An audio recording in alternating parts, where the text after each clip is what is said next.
Bizga xos pochta kelgan. Ichida nima borligini sizlar bilan birga ochib ko'ramiz. Vitaminli brendidan. Bu kollagen. Vau!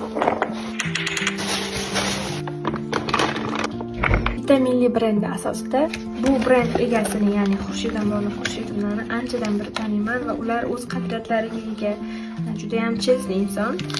Hozir ularning chiqargan mahsulotlarini ko'rib juda ham xursand bo'lib ketdim. Kollagen bizni tanamizda qarish jarayonini sekinlashtiradi. Magniy B6 asab tizimini tinchlantiradi. Berberin insulin miqdorini kamaytiradi va vazn tashlashga ko'mak beradi. Omega 3 miya, yurak, ko'rish, immun, energiya tizimlarini yaxshilashga yordam beradi. Bu brenddan vitamin xarid qilish jarayonida sizga Xurshid Amronov Xurshidovlarning o'zlari, ya'ni sizga qaysi vitamin aynan kerak, qaysisini qachon ishingiz kerakligini aniq tushuntirib beradilar. Va vitaminlar 100% ishonchli, halol va sertifikatlangan.